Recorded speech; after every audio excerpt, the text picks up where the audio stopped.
Hello there. Why not take a drive with me in my Jaguar XKE to talk about the famous racing history of the XKE and the XJS in Trans Am racing?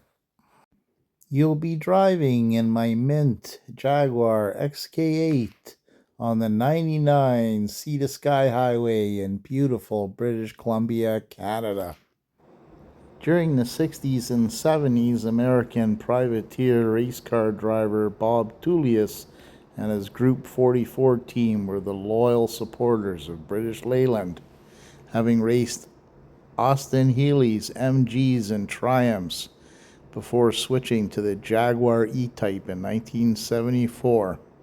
The most successful Group 44 Jaguar was the XJS that they campaigned during the 78 season. It had big shoes to fill, as Tullius had won the 1977 title for Trans Am. They had stolen the title from a Porsche 911.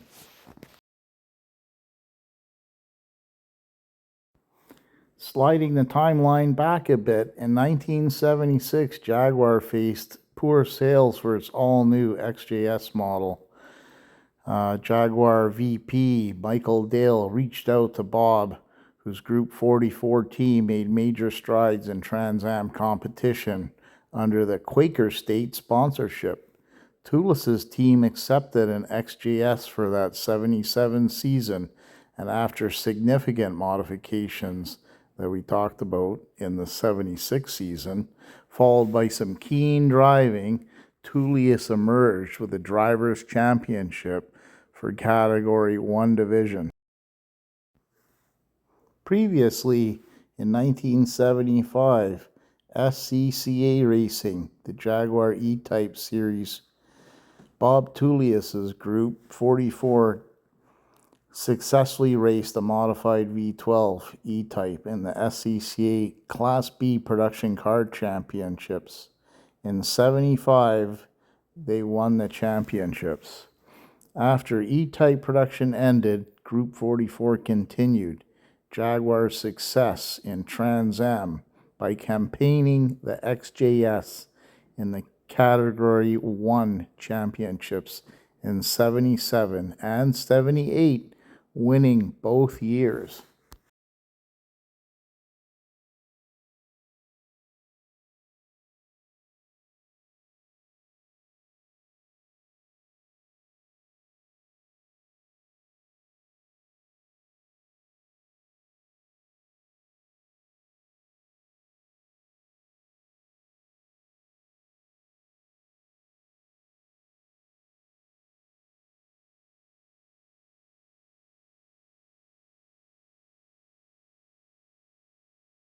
In 1976, they started the Trans Am with the Jaguar XJS.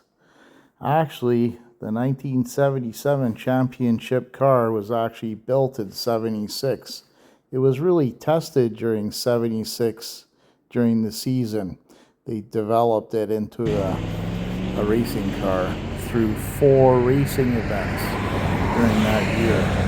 In August, Tullius led the Mosport Trans Am, but finished 4th after car cooling problems. September saw him win in Lime Rock the BP National, while the Atlanta runoffs produced a DNF. The November Daytona IMSA GT race had him in 4th overall when he had to retire.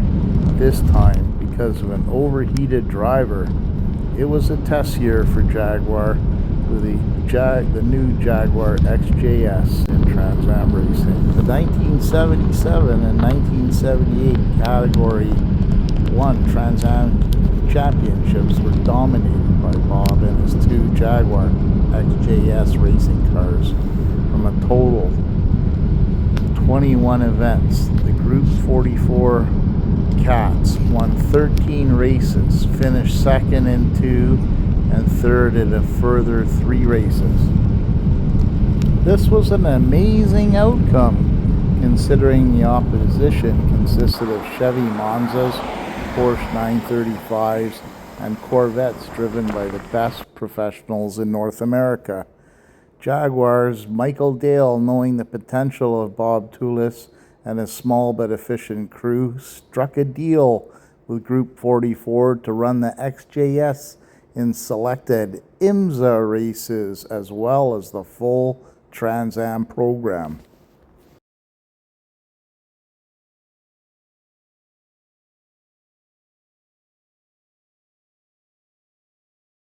The car's development fell to a young engineer, Brian Furstuen, and chief mechanic Lawton Lanky Foshi. As tube-frame production cars were not yet on the scene, the XJ's body chassis was stiffened considerably by a means of an 8-point roll cage and additional welds to stiffen up the chassis. The engine was fitted with a dry sump oiling system. The street-legal fuel injection was replaced by 6 twin-choke Weber carburetors and a 4-speed gearbox from the Euro version of the same car. In the beginning, engine power was listed at 475 horsepower, but by the end of the first season, an increase of 65 horsepower had been found. With R&D work over the 1977 season, proved a success with Trans Am Drivers' Championship for Bob Toulis with 5 wins.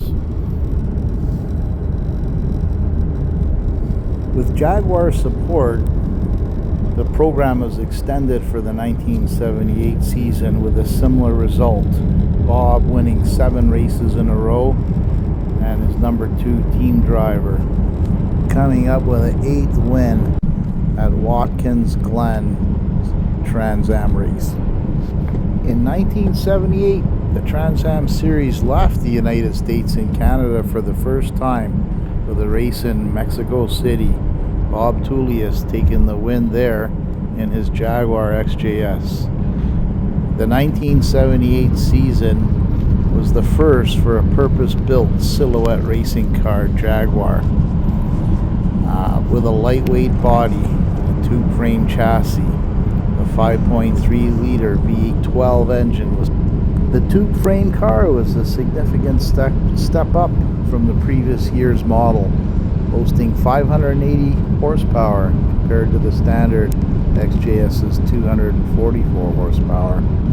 Really, they started to see the limit of the stiffened production sheet metal bodies at about 550 horsepower.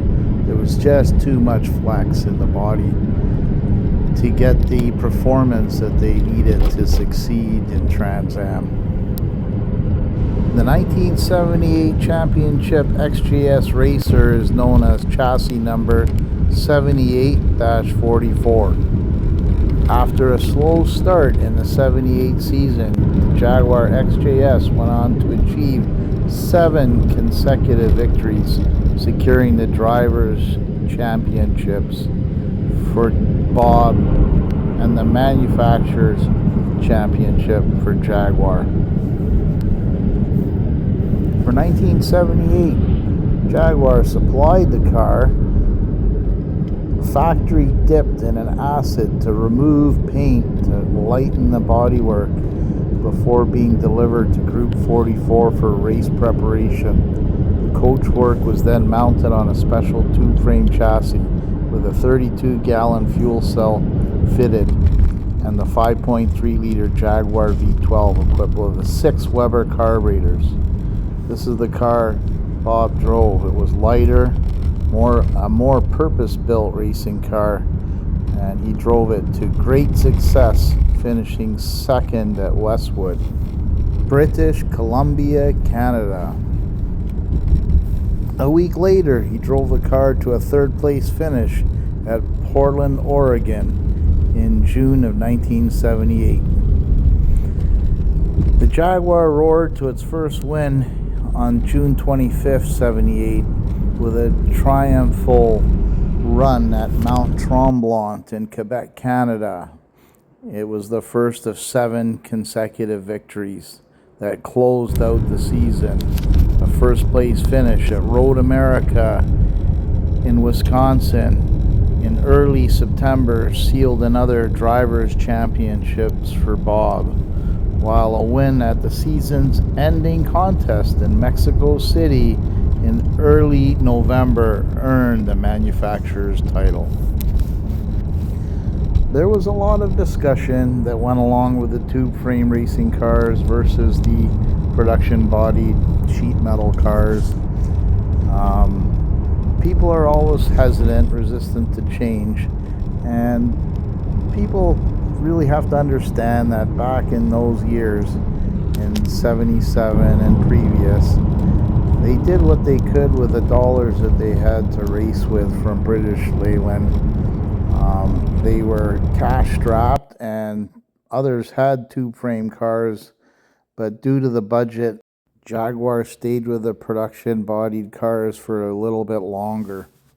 Also, in the case of the Tom Walkinshaw Racing TWR XJS and XJC for that matter, under the Broadspeed banner, it would have been a question of having to do as much as possible with the road-going chassis purely due to budget, which in British Leyland's case was legendarily thin.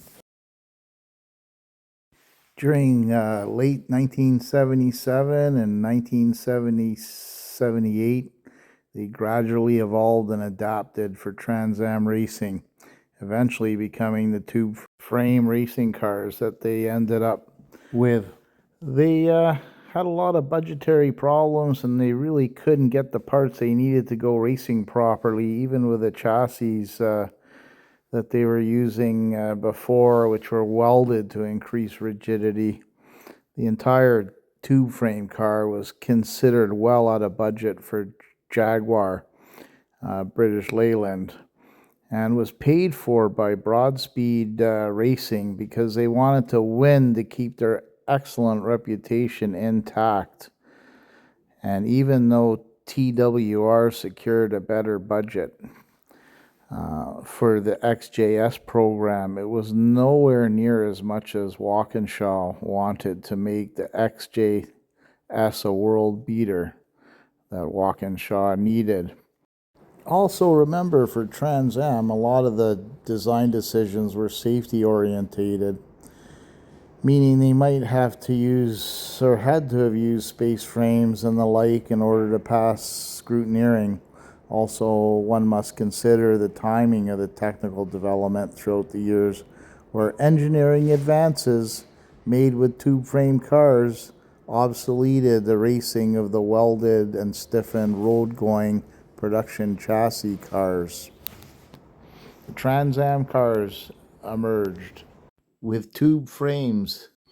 They shaped the future and paved the way to the 80s and 90s, when Jaguar would return with a new racing XK8, a certain Trans Am champion.